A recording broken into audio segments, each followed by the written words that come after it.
दोस्तों नमस्कार, राम राम और जय श्री राम। मैं हूं अश्विनी मगोत्रा और आप देख रहे हैं अपना पसंदीदा चैनल जम्मू तरकश। दोस्तों आज के इस वीडियो में मैं आपके साथ एक बात शेयर करना चाहता हूं। कोई तकरीबन 10 दिन पहले मुझसे किसी ने कोई सवाल पूछा था कि आप बहुत कुछ बोलते हो, बहुत कुछ बताते हो लोगों को, ये बताओ कि हिंदुस्तान में सबसे ज़्यादा अच्छा सर्वश्रेष्ठ प्रधानमंत्री कौन हुआ है। मैंने शॉर्ट में उसे बता तो दिया, लेकिन फिर मेरे दिमाग में एक ख्याल आया कि क्यों ना मैं इसके ऊपर एक वीडियो बना से मेरे पास या मेरे को जो भी जानकारी है मैं आपके साथ क्यों ना साझा करूं। दोस्तों इस सिलसिले में मैं आपको बताना चाहता हूं कि क्या आप जानते हैं कि 15 अगस्त 1947 से लेकर आज 2024 तक हिंदुस्तान में कितने प्रधानमंत्री हुए। अगर देखा जाए या समझा जाए, कुछ लोगों को, मैक्सिमम लोगों को पता होगा कि कितने प्रधानमंत्री हुए।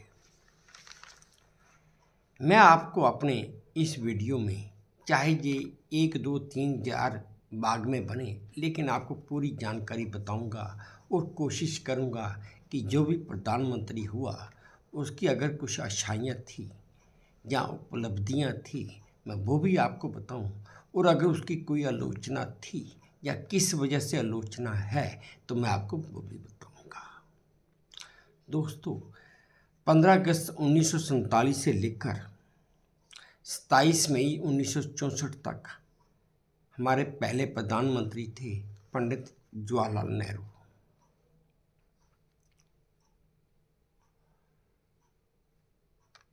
वो प्रधानमंत्री तो थे, लेकिन उनके कार्यकाल में क्या क्या हुआ और क्या क्या नहीं हुआ या किस वजह से उनकी आलोचना ज़्यादा मायने रखती है, मैं आपको ये भी बता देता हूँ। पंडित जवाहरलाल नेहरू ने प्रधानमंत्री बनने के बाद शुरुआती दौर में उन्होंने भारत को एक लोकतांत्रिक और धर्मनिरपेक्ष राष्ट्र बनाने के रूप में स्थापित किया। उनकी पंचवर्षीय योजनाएं जो उन्होंने बनाई थी, उन योजनाओं ने औद्योगिकरण को प्राथमिकता दी और साथ ही आईआईटी और इसरो जैसी संस्थानों का बढ़ावा किया, इनकी नींव रखी और इसके साथ साथ उन्होंने विज्ञान और तकनीकी शिक्षा को भी बढ़ावा दिया। पंडित नेहरू की उपलब्धियां तो और भी कई हैं, लेकिन मैं कुछ खास पे ही चर्चा करूंगा, क्योंकि अगर सारी उपलब्धियां गिनने या गिनाने पे आऊं, जहाँ गिनने लगेंगे तो बहुत वक्त लगेगा। ये पंडित नेहरू ही थे जिन्होंने गुटनिरपेक्ष की नीति अपनाकर भारत को शीत युद्ध से पार रखने में कामयाबी हासिल की। और ये उनकी मैंने आपको 3 उपलब्धियां गिना दी। हाँ, अगर अब आलोचना पर आऊं तो 1962 का जो भारत और चीन का युद्ध हुआ था, वो भारत क्यों हारा था, ये सबसे बड़ी आलोचना पंडित जवाहरलाल नेहरू के सिर पर आ गई। क्योंकि हर एक का मानना है कि 1962 का युद्ध भारत अगर हारा था तो वो पंडित जवाहरलाल नेहरू की वजह से ही हारा था। ये एक ऐसी आलोचना है जो उनकी बाकी सारी उपलब्धियों पर भी भारी पड़ती है। इसी हार को पंडित नेहरू की सबसे बड़ी विफलता समझा और माना भी जाता है। पंडित जवाहरलाल नेहरू की मृत्यु के बाद यानी कि 27 मई 1964 को श्री गुलजारी लाल नंदा को कार्यवाहक प्रधानमंत्री बनाया गया और उनका कार्यकाल 27 मई 1964 से लेकर 9 जून 1964 तक का था, क्योंकि ये वह एक कार्यवाहक प्रधानमंत्री थे और उसके बाद फिर लाल बहादुर शास्त्री ये प्रधानमंत्री बने। लाल बहादुर शास्त्री जी का कार्यकाल 9 जून 1964 से 11 जनवरी 1966 तक का था। इस दौरान उन्होंने ताशकंद समझौता किया और ताशकंद समझौता करने के बाद उनकी मृत्यु हो गई थी। हमारे देश का एक मशहूर नारा जय जवान जय किसान, ये नारा भी लाल बहादुर शास्त्री की ही देन है। 11 जनवरी 1966 से लेकर 24 जनवरी 1966 तक लाल बहादुर शास्त्री जी की मृत्यु के बाद दोबारा गुलजारी लाल नंदा जी को दोबारा कार्यवाहक प्रधानमंत्री बनाया गया। इस तरह गुलजारी लाल नंदा जी 2 बार भारत के कार्यवाहक प्रधानमंत्री रहे।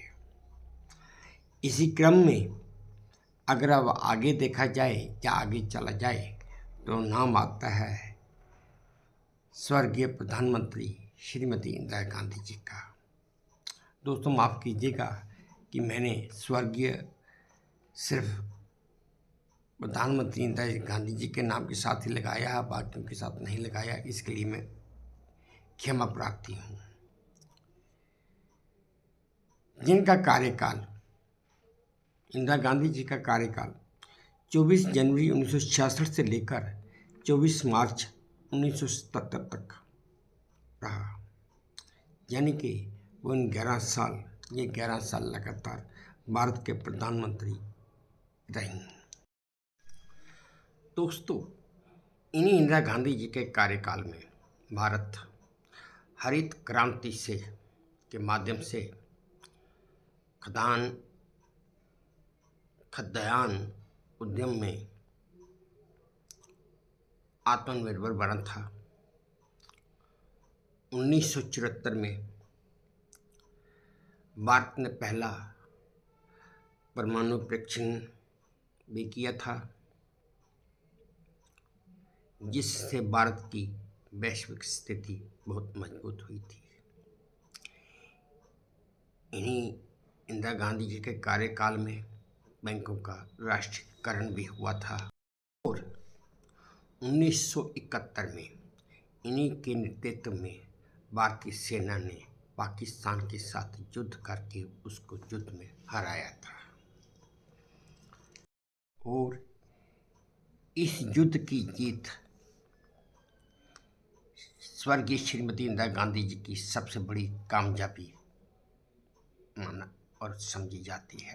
और अगर मैं आलोचनाओं की बात करूं तो सबसे पहले मैं ये कहना चाहूँगा और चाहता हूँ कि जब 1971 में इन्होंने पाकिस्तान से युद्ध जीत लिया था और बांग्लादेश का निर्माण किया था, तो उस समय अगर ये पाकिस्तान अकबर कश्मीर को पाकिस्तान से वापस ले लेती तो आज की तारीख में पाकिस्तान जो आतंकवाद की नीति हिंदुस्तान के लिए, भारतवर्ष के लिए अपना रहा है, वो कभी नहीं अपना पाता तो क्या वो कभी जरूरत भी ना करता, कभी भूल कर भी वो इस बात की जरूरत भी ना करता। तो इंदिरा गांधी जी की आलोचना तो है ही है, लेकिन इससे भी और सबसे बड़ी आलोचना उनकी 1975 से 1977 तक, जब उन्होंने देश में इमरजेंसी यानी कि आपातकाल लगाया था। उस समय देश में उनके खिलाफ असंतोष बढ़ रहा था, राजनीतिक अस्थिरता थी और उस समय के राष्ट्रपति श्री फखरुद्दीन अली अहमद के द्वारा अनुच्छेद 352 का इस्तेमाल करके उन्होंने हिंदुस्तान में इमरजेंसी यानी कि आपातकाल की घोषणा कर दी थी। अगर मैं सही लफ्ज़ों में कहूँ तो उस समय आपातकाल की घोषणा सही मायनों में लोकतंत्र का हनन करके ही की गई थी और आपातकाल 25 जून 1977 से लेकर 25 जून 1975 से लेकर 21 मार्च 1977 तक रहा।